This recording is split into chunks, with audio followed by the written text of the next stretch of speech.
जय महाकुंभ, जय प्रयागराज। तो दोस्तों, हम आपको बता दें कि इस समय हम जो आपको यह वीडियो दिखा रहे हैं अपने YouTube के माध्यम से, तो यह हम आपको ये जानकारी दे रहे हैं कि प्रयागराज महाकुंभ में कैसे लगाएं पवित्र संगम में आस्था की डुबकी। और जानिए शास्त्रों में संगम स्नान का महत्व। तो संगम स्नान का महत्व क्या है, हम उसके विषय में आप लोगों को बता रहे हैं। तो दोस्तों, बात यह है कि कुंभ के समय संगम में स्नान करने का महत्व और भी बढ़ जाता है।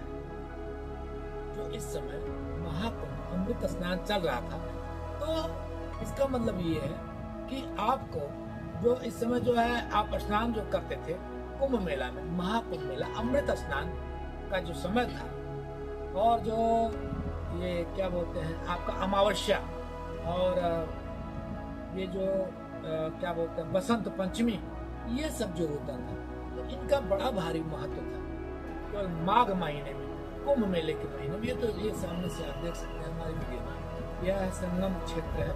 और संगम इस समय देख रहे हैं खाली चल रहा है, जो कि पूरा कुंभ मेले में अमृत स्नान के समय में पूरा भरा हुआ था। तो इस समय ये पूरा मेला खाली चल रहा है। तो हम आपको ये बता दें कि कुंभ मेले में स्नान करने का महत्व और भी बढ़ जाता है। ऐसा माना जाता है कि संगम में स्नान करने से जीवन के सारे पाप धुल जाते हैं और आत्मा को शांति प्राप्त होती है।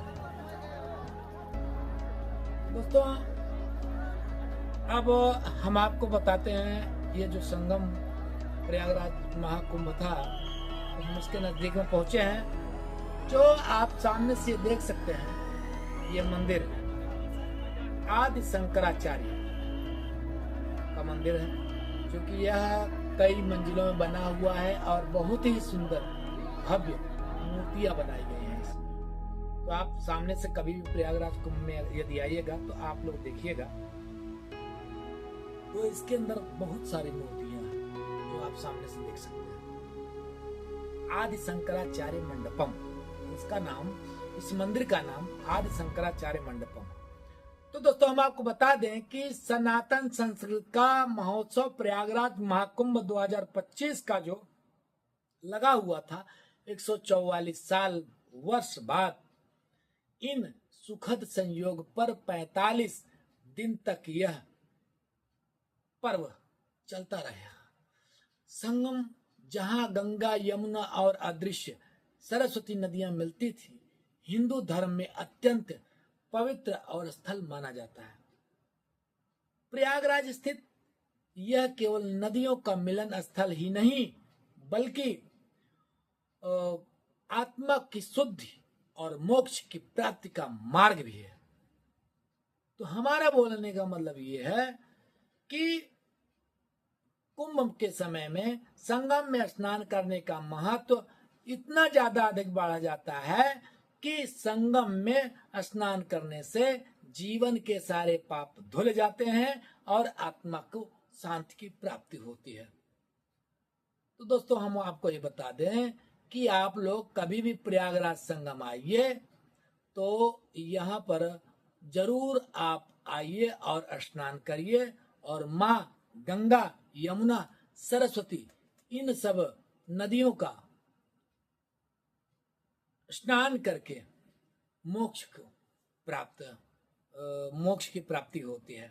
जो कि संगम में डुबकी लगाने की विधि क्या है, इसके बारे में मैं आपको बता रहा हूँ। संगम में डुबकी लगाने से पहले व्यक्ति को मन, वाणी और शरीर को पवित्र रखने का संकल्प लेना चाहिए।